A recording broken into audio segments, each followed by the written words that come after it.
Well done, everybody. Heck of a Saturday. Guys, have a great dinner break. We'll see you tomorrow. Bye-bye. Boo! Boo! Screw you! Rob, stupid Rob. Probably Rob, stupid idea. You stupid Rob, stupid face. I hope you choke on a corn nut. I hope you get corn stuck in your cornhole. I hope you lose to the game cornhole. Speaking of cornholes, Misha Collins.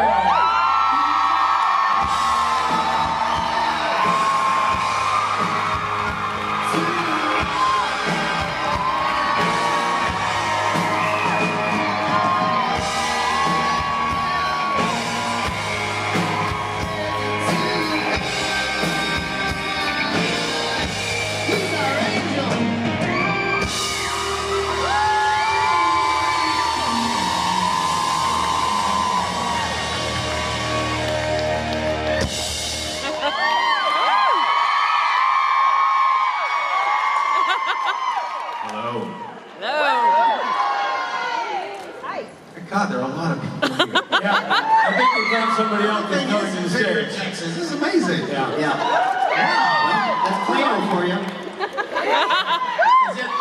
Is it Plano or is it Supernatural that's the draw here? You were here anyway. Plano. And it's decided to... This is the Plano con. I'm pretty sure they were sitting in a field and they built a building around it. You've just been trapped here ever since. But every question is, did you bring food and water? Is this the Plano Detention Center? Do you have any provisions or filming? Fletch is here. Yeah.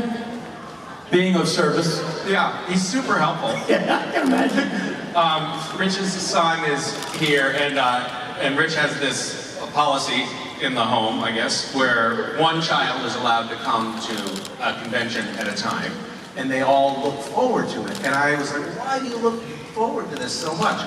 And he was in the process of getting a plastic wiffle ball bat so he could go be Christian with the bat. Yeah.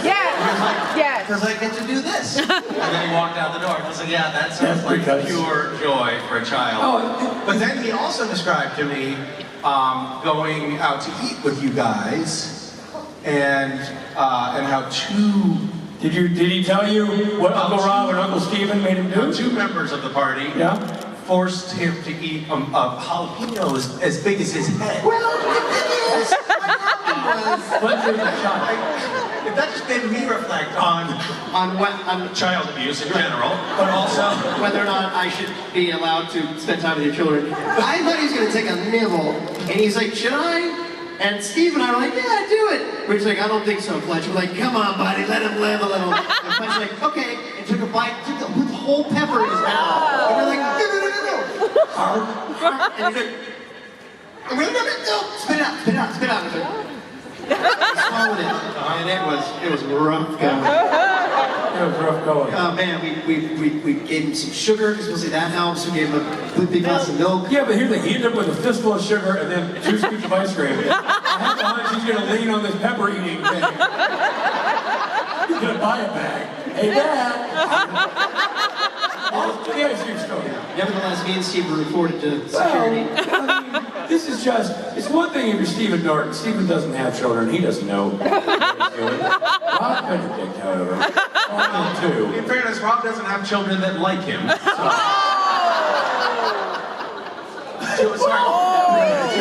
didn't say it. 2 and 2. I went too far. He's fine. You know why you're looking at him? Because he can have you fired. You're looking at me, who has no control over anything. Really? In that case, that's right. No, you see my children. They turned out remarkably well, considering. Oh, they're great. They've never been forced to eat a pepper either. We were never in that scenario. Ladies and gentlemen, Misha Collins. Woo!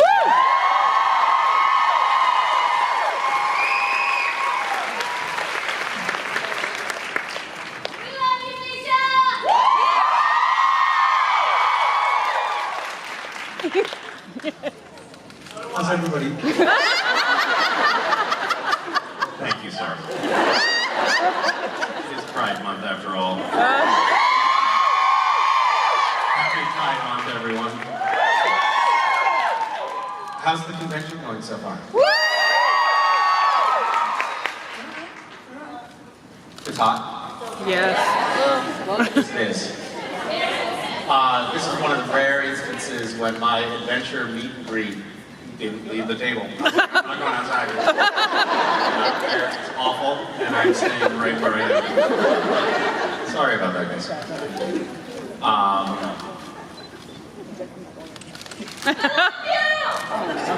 God, you guys are filling the awkward silences.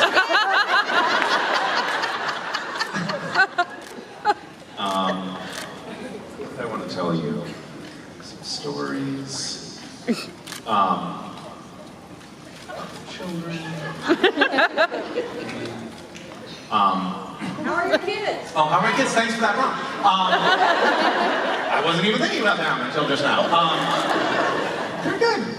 They're good. They're at an interesting phase in life where they're getting kind of scientific about their analysis of the world around them, but there's still magic in their lives as well. The magic left my life a long time ago, but they still have it. And so they're trying to figure things out, but they accept things that maybe they shouldn't too.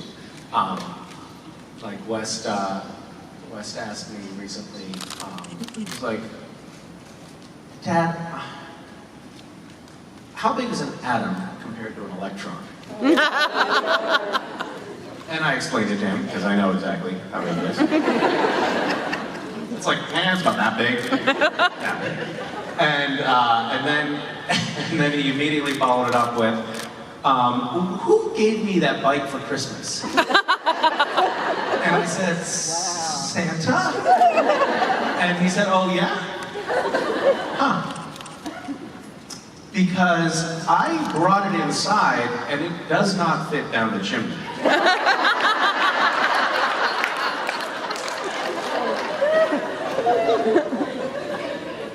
And then I told him that I had already given Santa the keys to the house.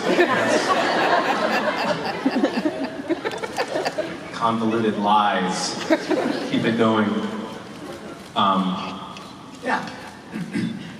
Okay, good. Does anyone have any questions that you want to ask me? On the in the wings? Yes. No? Okay. Hi, Oh, okay, yes. Ariana. Hi. So my question is, what is your best memory with Jensen and Jared on the show? I don't have that memory.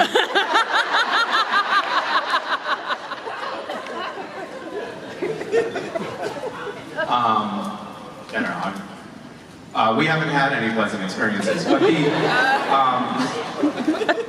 but there are memories that stand out, if that's what you're asking.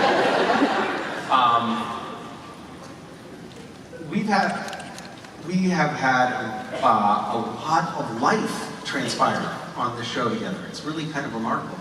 I just got this is not answering your question because there really isn't any positive experiences, but I just got an email from Warner Brothers, and they said that there's some interview, they're doing this presentation of the 50th birthday party of San Diego Comic-Con.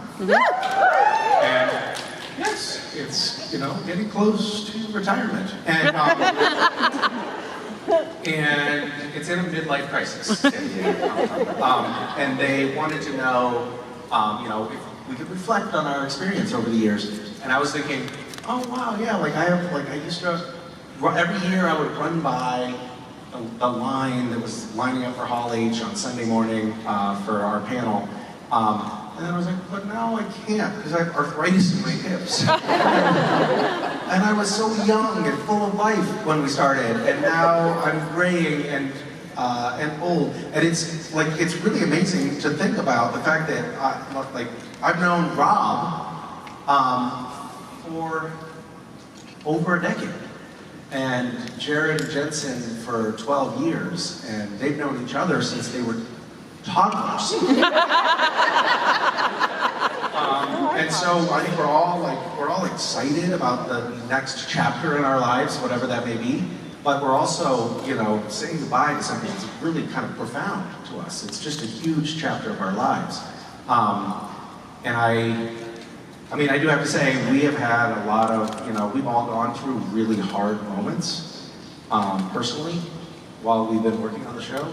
We've all been there for each other at times, and we've all gotten in fights with each other, and we've laughed together, and it really does feel like a family.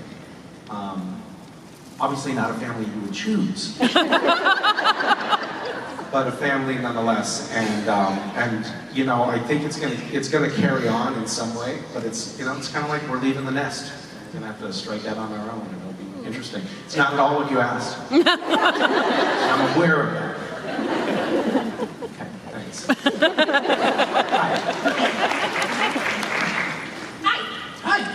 I was wondering, so I just moved away from home for like the first time ever. Really? Yeah, and it's really, really Are scary. you planning to do it again later? I moved away, I'm now moving back, and then I'll move away again. Hopefully I don't move back, that's the goal. Okay. But I was wondering how you deal with homesickness from being away from your family for so long. Oh, that's kind of related to what we were just talking about. It's kind of hard. I think I mean, all of us who work on the show are away from our kids more than we would want to be. And then we travel for these weekends and we're away even more. Mason is now 6, and she said to me the other day, "Dad, I don't want to tell you my secrets.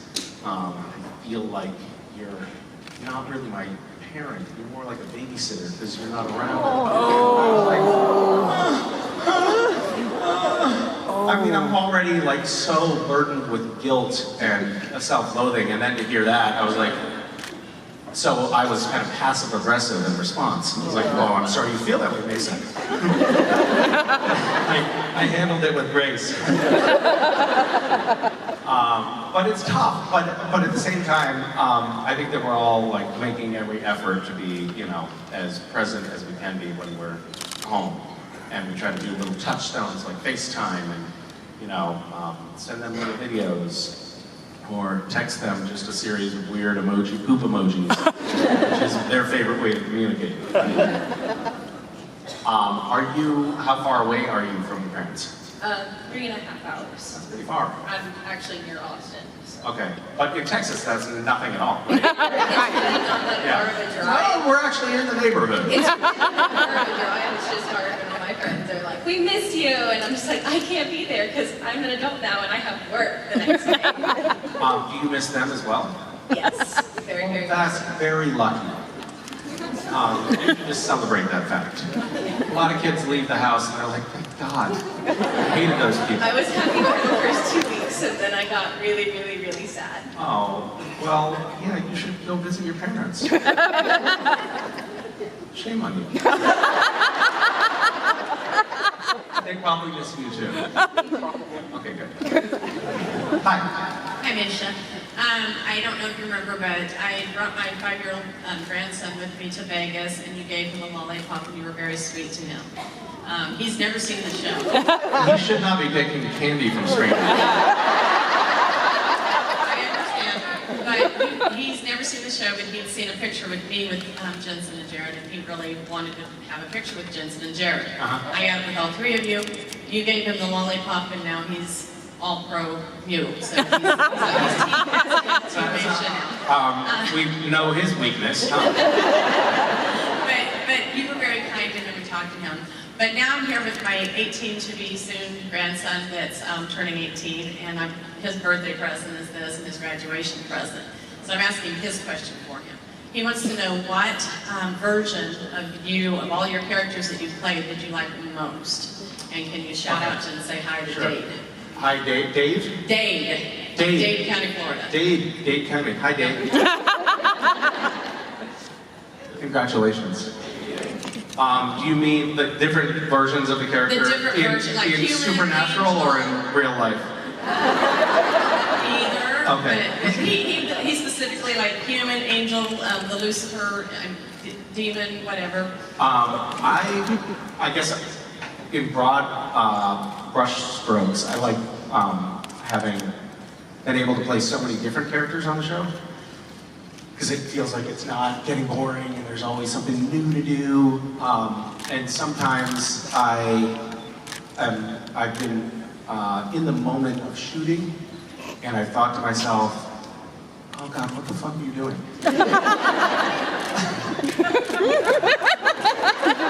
Like, I have these ideas that seem like they're good ideas at the time, and then and then we get into it and it's not so good. Like, for example, the alternate universe Nazi Castiel. So when I prepared for that, I thought, like, it's gonna be kind of like this, like, authoritarian character. I don't want to play him like a Nazi, like on-the-nose Nazi with like a real German accent. So I'll do something parallel, adjacent to a German accent. And then I got to set, and they had me in like a full-on SS costume, like on-the-nose Nazi uniform.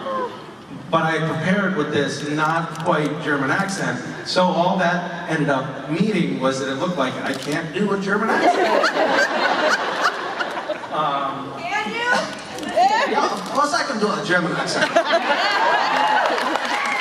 So, but it is fun to play with those things. And you know, in network television, we don't have a lot of time to rehearse. We don't have any time to rehearse. We have what's called a rehearsal on set, and that's the time where Jensen and Jared. That's okay. It's okay. Please have a seat. Is everything okay? Is everything okay? Do you need anything? What do you need? I'm not even running.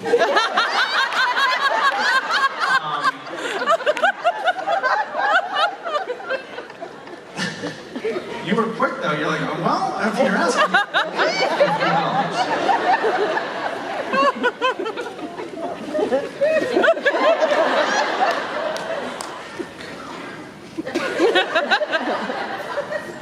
So that's the time when Jared and Jensen will do, like, you know, most of my, you know, the fondling of my genitals or whatever. Nothing done in a rehearsal. And the crew actually needs us to do the rehearsal so they can figure out where the focus points are and put the tape on the floor and understand how the scene's gonna go so they can shoot it. And they're always like, well, yeah, that was great, very helpful rehearsal, thanks guys. But that means that when we go to actually shoot, we haven't had a lot of time to iron the details out, or like perfect our German accents. So there have been a couple of times when playing different characters, Dade, that I felt like I didn't quite ever find it, or it took too long to find it. And one of those was Crazy Cats. I came in with a very sort of specific idea, and Ben Edlund, who was directing, was like, that was cool, I really like what you did on that first take. Try doing the exact opposite.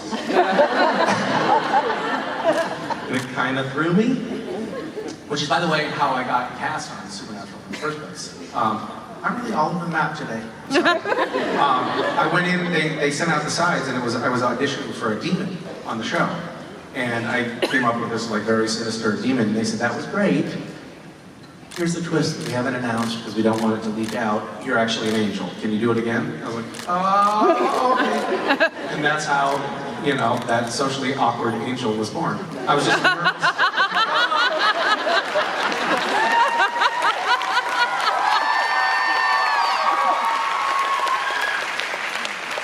But I enjoyed playing Dade. I enjoyed playing Lucifer the most, and I think that probably was because Mark Pellegrino gave me a really great template to work from, and also I got to do it for kind of a long stretch. I think I had maybe 9 episodes or something where I was Lucifer, so I got to really play with it and be weird and get into it for a little bit. That was fun. And I got to make out with Ruth a little bit. Well, thank you very much. And would you mind saying hi to James Ryan too, so he's got a hi from you? No, I'm not saying hi to James. Dave, I mean, Dave and I have a connection, but James, I feel like I don't know him. He's not even here. Here he was in Vegas and saw you. Well, if he were here, I Remember, he mean, was wait, is this the child with the lollipop? Yes. Yeah, I love him. Love him.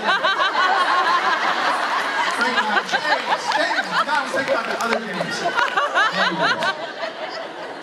I did all that work building that relationship with him and then just flushed it down the toilet. Hi. So actually today I am answering for one of my friends because English is not her first language. Okay. So the question is, what was your first impression of J2?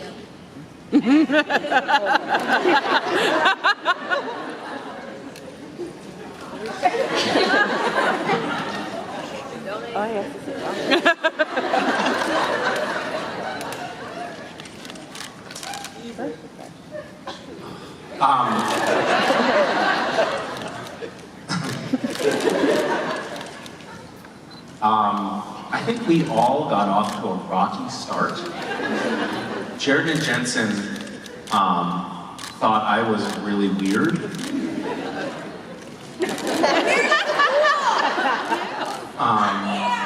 And I didn't, I hadn't really watched the show, so I didn't really know what I was getting into or how I was supposed to be acting. So my character was a little bit weird for the tone of the show, because normally when people are playing demons or whatever on the show, or supernatural beings, they're not as awkward as my character was. Had I watched the show, I probably would have made different choices. But they were like, what the hell is that guy doing? And why is his voice so weird?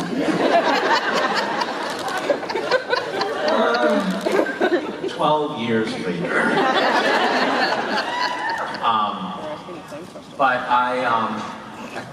Jensen was actually very accessible and seemed really nice at first. And I felt like Jared was like maybe a little bit scary. Because I do remember the first time I shot with him, he was quite young at the time, and had a lot of energy, and had a tendency to come onto set and just rip parts of the set apart and throw them across the room. Like you would imagine a young puppy with a chew toy. That's how Jared was with the set. And he was big. I think at the time he weighed about 400 pounds. He looked like the Incredible Hulk after he turns green, you know? And so I was like, I'm not sure about that guy. And then over time I realized that Jared is actually the nice one and Jensen's a horrible human being. There was an evolution, obviously, to the relationship. Thanks. Looking back on the last few episodes of season 14, do you think it was right or fair of Dean to be upset with Cass? No, all I did was get his mother killed. Like, sorry, it's a human mother. What happens? What was it do? That was Jack. Yeah, but still, I could have done some of this stuff. But... How was that stare down with Jensen after Jack killed Hunter? What's fair that we're talking about? We had a stare down with Cass and Dean. We had a stare down? Blew up the bunker. Are you truly? He was in the bunker. How was that stare down? It was good, it was fine. I won the staring contest. Is that what you're asking? Thanks. Hi, I'm Angelina, and when I found out I was I got like rug burn when I found out I got a question to Oh, what? Too much information. You're only 16 years old. I don't want to hear about this. I did not mean it like that. I'm 16. Okay. Okay. My question is, what is your opinion on like accounts for you? What? Like, how do you feel?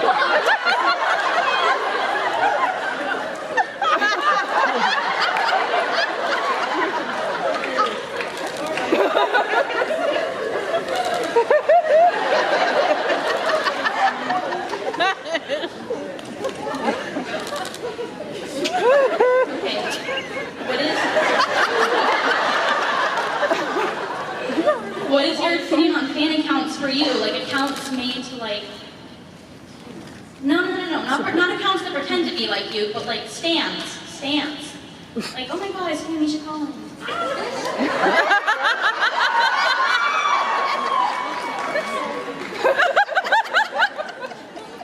I need a towel.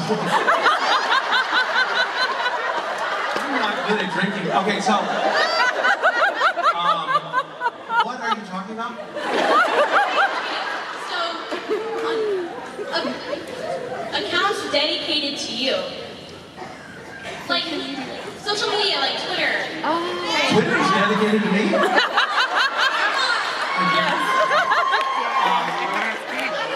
everyone probably in your house when they don't talk about it online. I don't know what the hell she's asking. What is my opinion on Like, that? if you don't have one, just Just like a bunch of... She's being really confusing. Well, you know what, I will say this. I don't like them because Facebook, I have a personal Facebook account and I have a public Facebook account. And the personal Facebook account is good for talking to people that you don't remember from kindergarten. And the other one is good for talking to everybody else. And Facebook is doing these massive purgings of accounts that aren't legit. And they keep deleting my personal account because they think I'm impersonating me. And it's a great frustration. And I have to keep saying, no, it is me. And they're like, no, it's not. You don't really still talk to people from kindergarten. No grown-up does that. Okay. Do you have more questions? Are you satisfied? Do I do one another one? I mean, what's your opinion on these kind of accounts? I have one. You have one? Yeah, I like it. You like your account? Yeah? What is your account? Which one? Instagram or Twitter? I had a really embarrassing experience. It's fun. I think it may have been my second convention, and someone came up and asked a question. Oh, it was my second convention, and I was new on the show, and that meant I was like trying to figure out, are you listening? And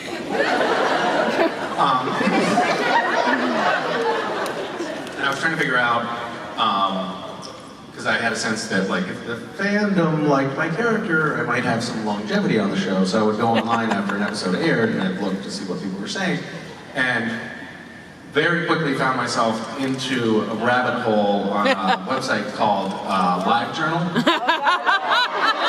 This is where I was like, what is happening here? What's going on? I didn't even know that, you know, Dean and Cass were romantically involved at all.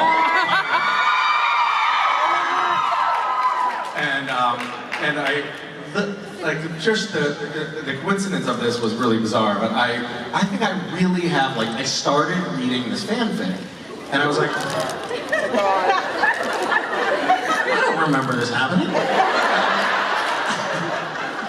And then I was like, oh my God.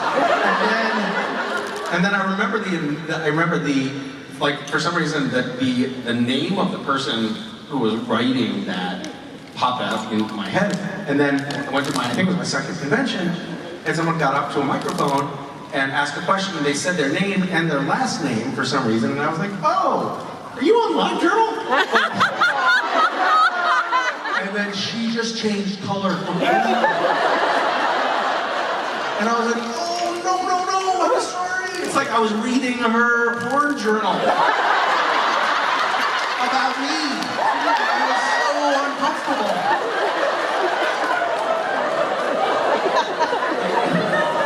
So from that point forward, I tried to avoid it as much as possible. Because nothing good comes of it for me. Thank you for asking that probing question. Hi, Misha. First off, can I just say I love those shoes? Oh, thank you. I was a little bit doubting them this morning. Like, should I wear these red sneakers? They're a little weird. Thank you. Excellent choice. Thanks. I brought them to a farm recently, and I noticed after getting here that the toes are a little brown from manure. Sorry about that.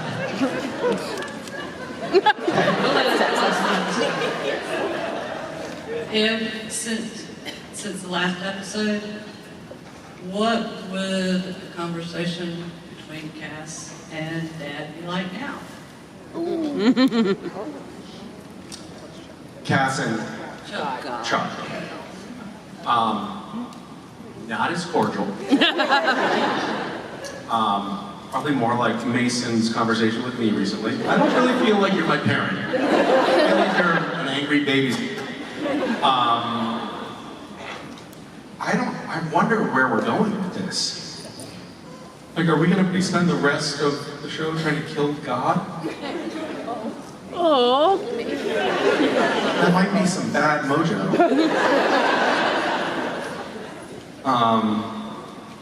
Yeah. We better tread carefully here.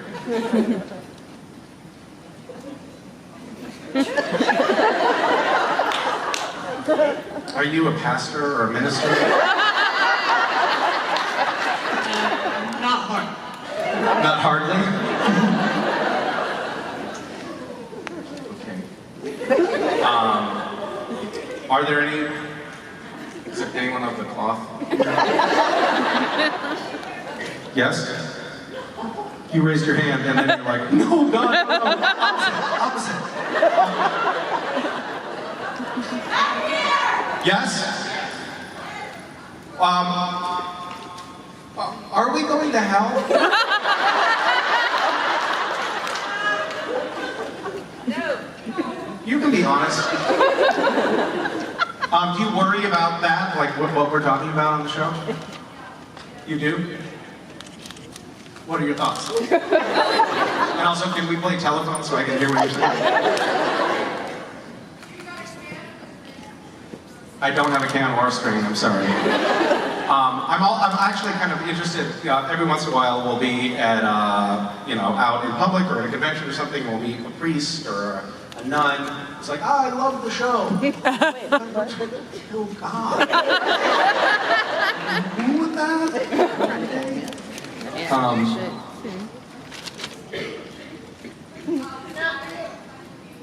What?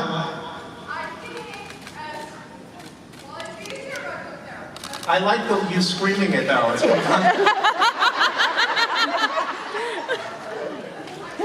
Wait, what is your role in a church? Clergy person. Okay.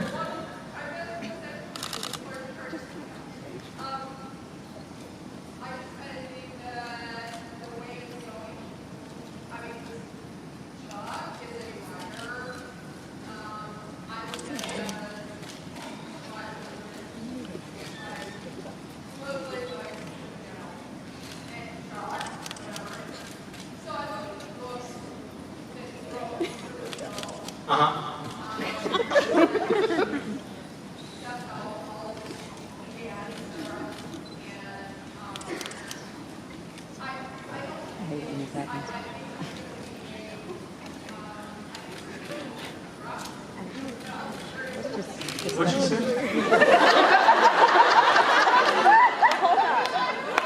I hope you preach at a small church.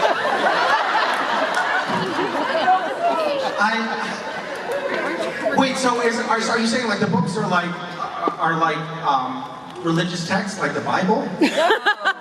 Prophecy, I guess they're prophecies. Okay.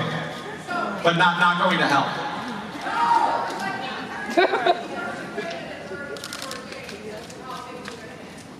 Right. Well, okay, good. Do you make your flock watch Supernatural? You should, I think. I think that it's sort of an interesting monkey wrench to throw into the works of the show as we approach the final season after 14 years to say, you guys have not had free will all along, that I've been writing a script for you, and everything that you thought you were doing was actually just, you were just puppets in my play. Which is, by the way, how we actors feel. But it offers the interesting opportunity for us to finally try to break free of that and somehow write our own version of the story. I mean, if we're cognizant of the fact that God has been scripting this experience for us, then maybe we can make real choices on our own, which is kind of an exciting prospect. And we'll see how it goes. Hopefully we don't all go to hell.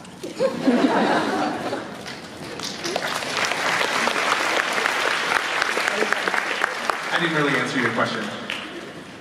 Sorry. Hi. Hello. So what are you going to do after next year? Are you going to continue to act, or are you going to try to go from a babysitter role back to a dad?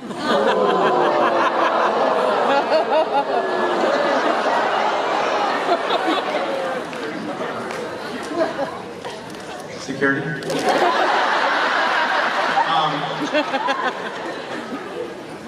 I'm excited about the prospect of taking some time off from acting, or really dialing it back. It's been just a long time on the show, and a lot of different things have come up during that window, and I think I was operating from a standpoint of like, oh, well, I better, do as much as I can right now while this is still happening. And then I piled a bunch of stuff on in my life, including kids. And then, that thing has been haunting me.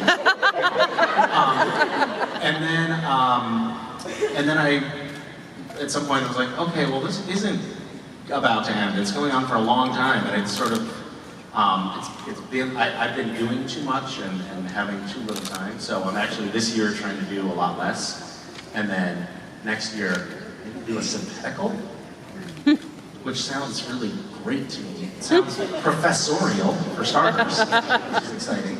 You deserve it!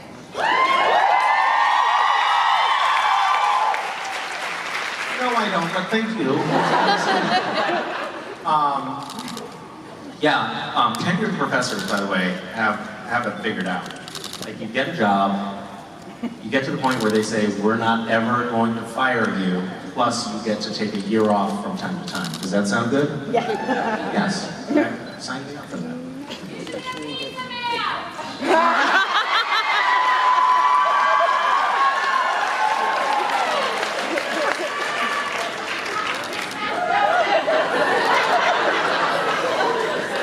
I was talking about higher education.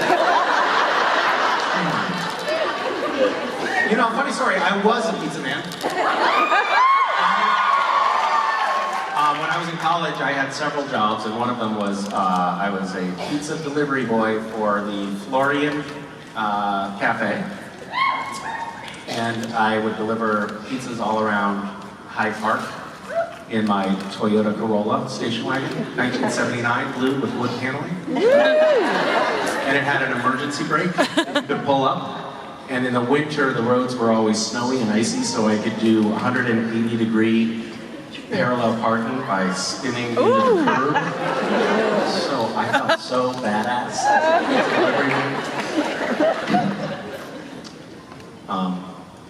Yep.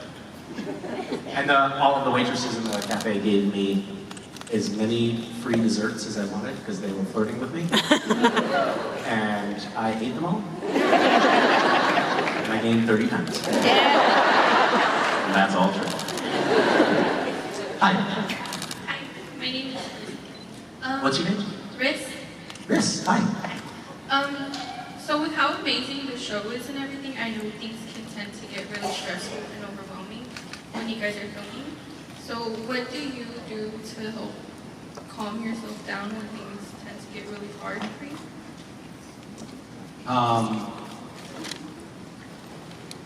You mean just like being around Jared and Jensen? I don't claim to have figured that, found a real permanent solution to stress reduction. But one thing that has helped me a lot in life in general is meditation, which I do regularly. I just did a 7-day silent retreat 2 weeks ago, and it was awesome. Not great conversation, that's probably been the single most helpful thing for me in my life. And it definitely helps me deal with Jared and Jensen. Yeah. Okay. Hi, Misha. First of all, I love your shoes. Thank you. You're welcome. And my question for you is, the show has brought about, or it's opened avenues for you to use your fame for good, like with random acts and stuff like that. My question is, after the show ends, as you progress with your life, what's the one lasting legacy that you would really like to leave behind?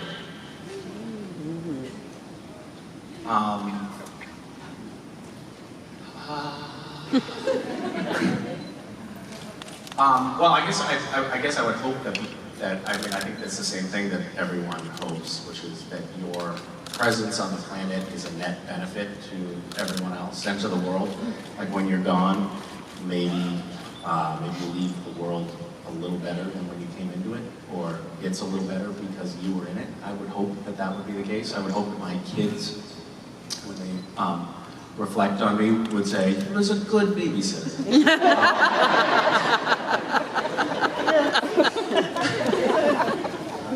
As far as babysitters go, he was a good one. Yeah. Thanks. What about you? What do you want to leave behind? What's your legacy? I'm a high school teacher. Awesome. So I teach philosophy and history, so my biggest thing is, don't even just making sure that my kids are ready for the world, ready for anything that, that they may face. And they won't be. These things that they're not ready for, but that you can make them as prepared as they could be. Right. That's a very noble profession, and one that I think our society doesn't value nearly enough. Thank you for your work.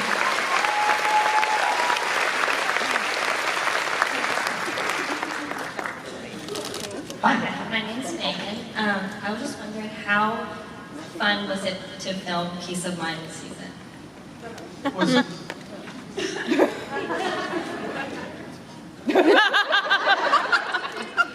Oh, yes, it was great. Oh my God, we had so much fun that episode. I had no idea what you were talking about. So that's the 1950s Stepford Wives episode where Jared and I were at the malt shop. We had so much fun with that. We were just laughing the whole time. A lot of the stuff that we ended up doing in that episode. Oh my God, what was it? I'm forgetting the actress's name, but the woman who ran the inn the bed and breakfast that Sam and Cass stayed in. We did this, the first scene that we had together, she was talking about morality, and she looked me up and down like, not like you. And for some reason, like her knee-jerk response to my character was her character did not like me, did not trust me, and she just kept on giving me these dirty looks, and it was hilarious. We had a lot of those little moments. Or like when I was reading the love letters, I was, it's like she keeps talking in graphic detail about the shape and heft of his, and we had a lot of outtakes there where it was just like I was, his member was enormous and all these contours to it. And then there's a point when we're in the malt shop toward the end of the episode where Sam tackles Cass to the floor, and I was like, well, that's a bad idea. That's just stupid writing. That's not going to go well at all. And he tackles me to the ground, and then proceeded to, we had a 20-minute take, where he's on top of me, and pinning me down, and saying, yeah, you like it, you sexy bitch.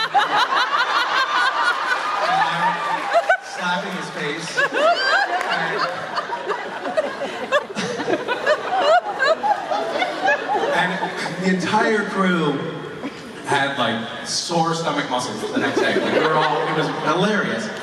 And Phil Sabrigia was directing, and he said, "Oh my God, I'm gonna cut that into the funniest shaving people punching things outtakes. It's gonna be hilarious." And then he, the next time I saw him, I was like, "So where's that thing? It's gonna be hilarious. What's the deal?" He's like, "Yeah, I decided not to print it." So when the director says don't print a tape, it means that it never goes to the editor and it never gets out in the world at all. And Phil, to his credit, realized that we would all be fired if this footage ever got out in the world. And he's like, "Yeah, no, I can't run the risk that anyone ever would see what happened in that room." So I'm really grateful to him for that. I mean, it was bad. Yeah, it was bad. Actually, I think everybody was a little bit worried that Jared was pregnant after that.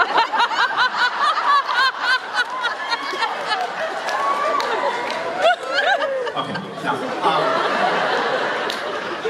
hi. My friend Ivana loves you, by the way. Who? Her name's Ivana. Oh, she's great. Yeah, amazing.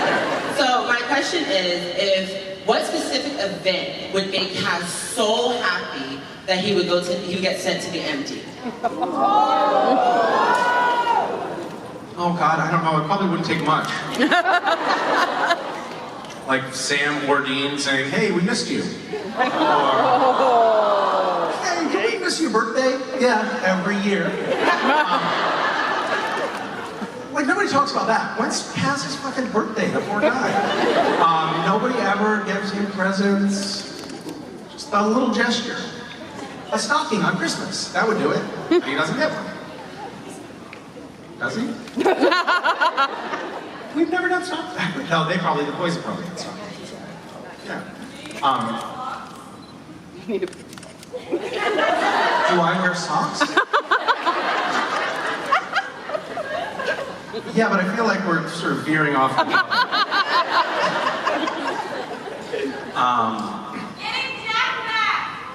Getting Jack back, actually that could be a risky move.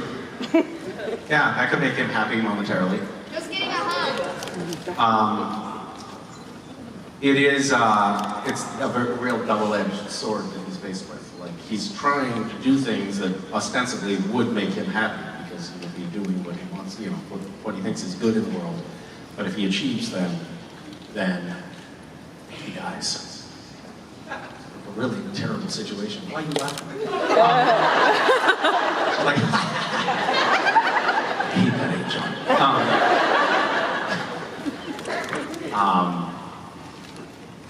Yeah, but it's kind of interesting. Like since then, there haven't been a lot of happy moments.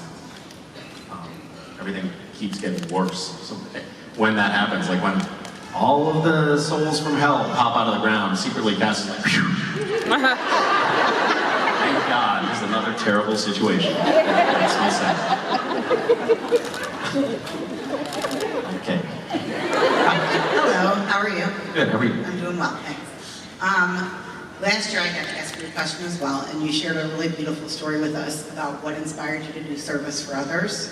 And I do notice, I watched on Twitter that you do service with your children, and I think that is so important to instill that, especially at young ages. And so what are some things you've done with your kids for service, and what are some things you would suggest to help teach young people today empathy? Because I think that's something really hard to learn. What story did I tell? Do you remember? You were talking about your childhood. I don't want to. That was some boring story about my life.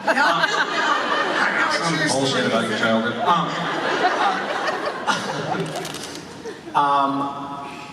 I had a very proud dad moment last year. It was God, it's last year. I don't know. It was in the past. Where I set up a scavenger hunt for West's birthday, and he found a note from Sir Ian Drake, a retired pirate, in the attic that led to a treasure chest, and he was like, this is the real deal. Like, holy smokes. Because I put like T on the paper so it looked old. And then unfortunately that made them think that there were pirates still living in the house. And it led them to sleeping in our bed for an extra year. But we then subsequently found a bunch of other notes that led to little treasures, and then one of the notes implied that there was stuff all over town, and so for his birthday he wanted to go find the stuff all over town with all the kids in his class on their bikes, and so we went all over town, and we found all of these notes that some of which most of the kids at that point couldn't read, so we could just simply find a credit card receipt, and I could read it to them. And they'd be like, oh my God, another note from Sir Ian Drake at Costco.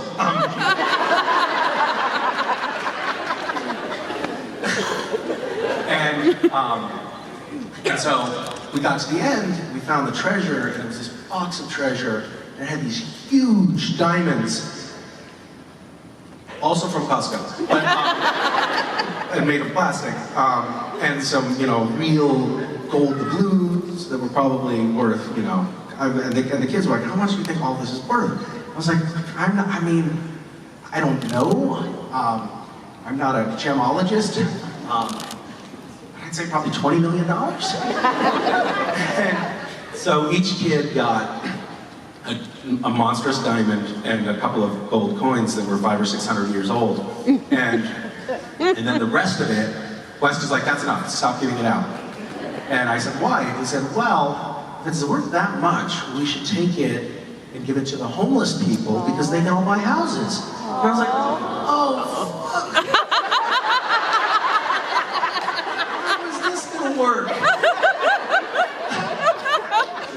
And so on the way home, we had to stop off in the minivan. I parked it in front of the drop-in center where there's all these homeless people standing outside.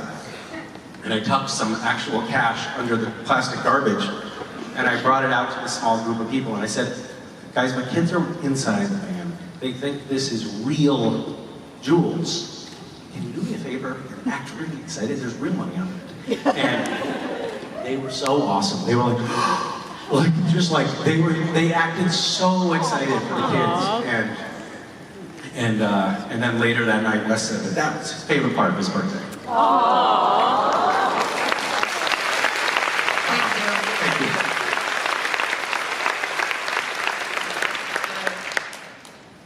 So I'm here with two of my kids, and my kids are getting older now, and I know it's not going to be long before they've moved out. And are you trying to guilt trip them? I know you don't love me anymore. But I'm busy trying to make memories with them, so that when they do move out, they've got a lot of happy memories from the time that when they move out for the first time, they'll probably move out, and then move back in, and then move out again.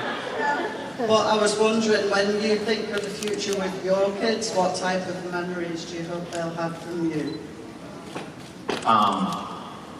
Well, I would hope that we have some good adventures together. I think that's one of the things about working too much. I haven't been able to go on enough adventures with the kids, and I'd like to do that, and I'd like to do it soon, while they're still under my authority. Yeah, I mean, my fondest memories of my fondest memories of my childhood with my mother were those things, like the adventures, She took us, I was 5, my brother was 3, she took us hitchhiking across the country. I mean, it was awesome. Dangerous, but kind of cool. And I'd like to do things like, not that per se, but I'd like to have some adventures. Yeah, what are you doing with them? Going to conventions? Going to conventions, we've done concerts, some that I choose, some that they choose. We've run half marathons together. No way. We've been on New Kids on the Block cruises. I assume that's what you chose. Yes. Well, now my daughter chooses. Your accent, what part of Texas are you from? Liverpool. Well, I think that's a noble goal. I hope that your kids are treasuring these memories. You got an I love you. The guilt tripping worked.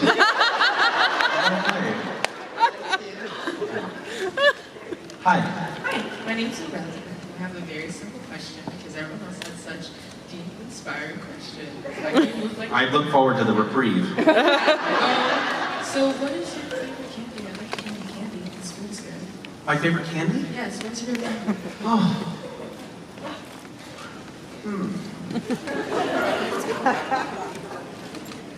Well, I'm not a huge candy eater. I guess maybe I like mint chocolate things. I used to love Andy's candies when I was a kid. Yeah. That just gave me a memory. My wife's grandmother was a hoarder, and whenever we would go out to a restaurant, you know, they have a bowl of mints. Oh, Lord. She would distract the hostess and dump the entire thing in that person. You do that too? My grandma does it too. My grandma and grandpa, they like conspire and they're like, grab the mints! Yeah, she was funny. We went on a drive in the wintertime along the New Jersey Turnpike, which has all of the Garden State Parkway, which has all of these. It's like every 2 miles you have to stop and throw change into the toll booth.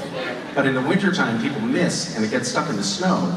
And I happen to be thoroughly frugal, and so I would always just dig through the snow to get my change to put it in. And we were driving up, and it was, she was in the car, Vicky's dad was in the car, Vicky's sister, their dog. I was driving, and I said, you know, Nana Kay, when we come up to the toll booth, there's change in the snow, always. There's always change in the snow. And she was in her late 80s at the time, and we couldn't get her back in the car. She was going from toll booth to toll booth, taking through the snow.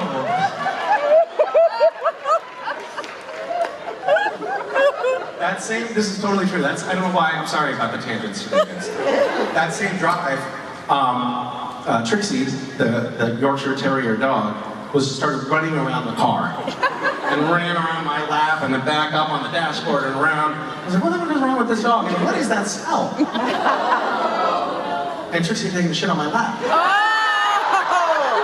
And I was driving. And I was like, oh God, and I was like, I felt the heat and then the moisture. And we were on the highway and I had to get off the highway, so we pulled off the first exit we could and then into this residential neighborhood, and I jumped out of the car and shook my pants off, and Trixie jumped out of the car and ran up the steps to this Victorian home and into the door and into the house. And Vicky's dad, who is this elderly Austrian guy with a thick accent, goes, Trixie! And starts chasing Trixie into the house. And he ran into the house, yelling, Trixie! And the people, of course, in the house called the police. It was a great trip. Okay, hi. I'm Michaela. Hi, Michaela. This question's kind of weird, which I thought would be kind of fitting Perfect. for you. So, this is a debate in my family, Okay. this question. So, would you rather use a spoon or a fork for the rest of your life?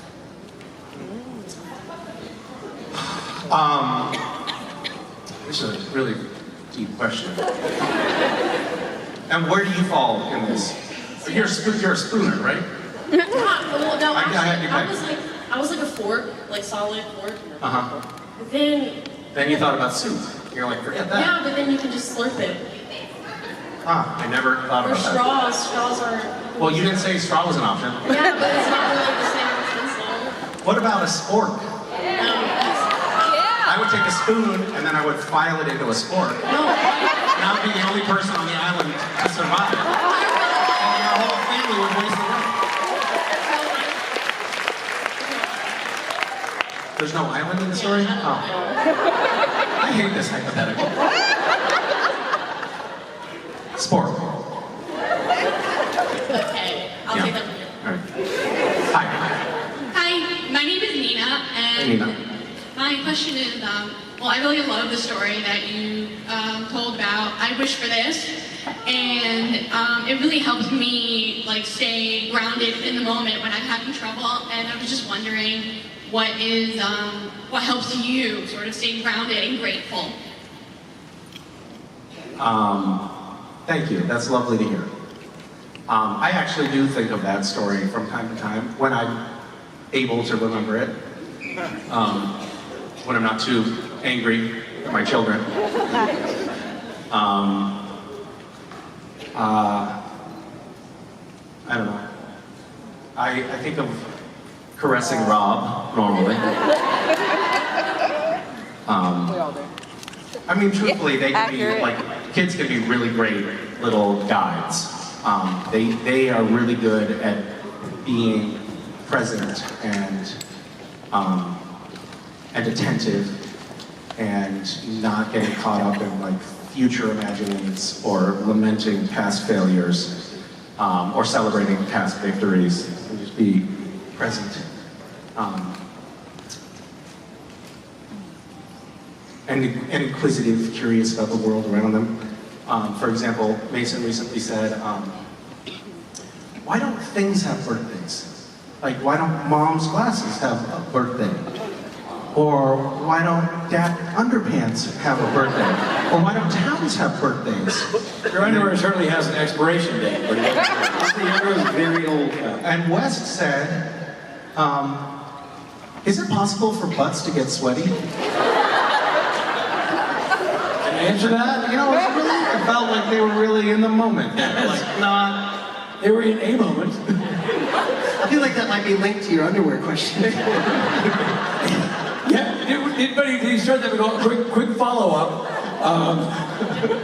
That is... You changed your underwear. I do like the fact that the Mason's asking this sort of like thoughtful, like, can we give life to things? And she's caring. It's impossible for butts to get sweaty. And he's already thinking in sort of frat boy-esque type of...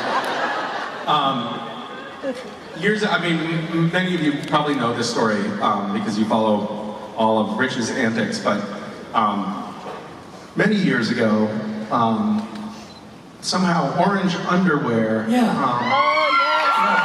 I know what it was. I spilled soup. I had orange underwear on. I spilled soup on myself. Yeah. And so much so that it soaked through my Castiel costume and my underwear, and I had to take everything off and get a new everything. And then the costume and the underwear made their way into the supernatural laundry and came back. And demons clean the clothes. And Kelly Costumes saw these weird orange underwear. I was like, oh, these must be Rich's. And brought them and gave them back to Rich. And then Rich was like, these are not my underwear. You went on, you kind of had a... Well, because the guy I was working with, one of the guys who'd been working for a day as an actor, goes, hey, I left you a present in your trailer. Yep. And I was like, oh, when I got in the trailer, I found the guy who left me orange bikini briefs. I was like, that's not what I was thinking. What the? And it was later, and I'm like, that's crazy. And I go around and ask everybody, I'm like, who did this? Is this a weird joke?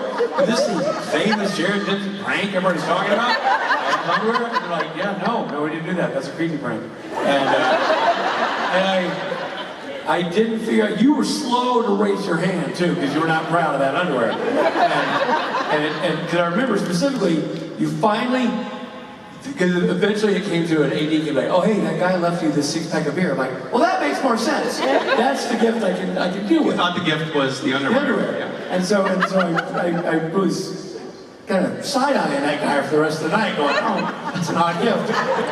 You didn't leap forward to say it was yours. Finally, you said, yeah, it's mine. I'm like, wow, why do you have like a sort of a pumpkin-y sort of, why that color? And your response was, fan gift.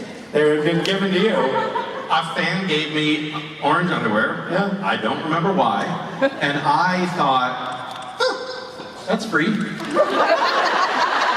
and wore them. Yeah. And then you, I think, subsequently had fans mail me orange underwear, or somehow the word got out. Yeah, word got out. In the AD trailer, for years after that, those underwear were pinned up on the. Because I turned them in. I assumed they were going immediately to the feds. I didn't know when we found it was yours, we put them on the production court board, and we wrote on them, "This underwear smells like Cass," with ass and, capitalized. I was reflecting this morning as I was getting dressed. I have not worn non-orange underwear since. Because you were gifted. Because I was gifted so many, and then it became like a good luck thing, and now it's like, I don't wear orange underwear. In fact, very often when I'm on Amazon, it auto-populates with orange underwear. That's right. And I do remember you went through a phase where fans were giving you in bulk orange underwear because of that story. Yeah. Just so, you know what? You're welcome. Thank you. Thank you. I get popcorn, you get orange underwear. Rob had corn nuts down his pants, and you got orange underwear. And Jared Jensen gets scotch from 1935. Tomato. Ladies and gentlemen, your favorite orange underwear insanity.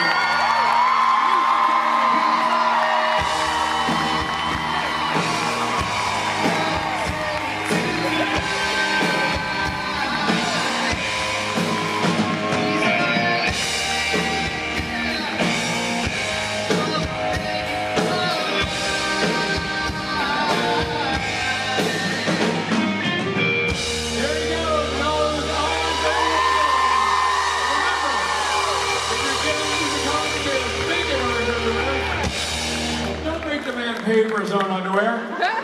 What are you, monsters? Give the man, I know you draw art, I know you do wonderful things, poems, you bring gifts to lay at his feet. Lay presents at his loins. Give him orange underwear. In bulk. Bikini brief, boxer briefs. He doesn't care. Men's, women's, whatever. Orange underwear.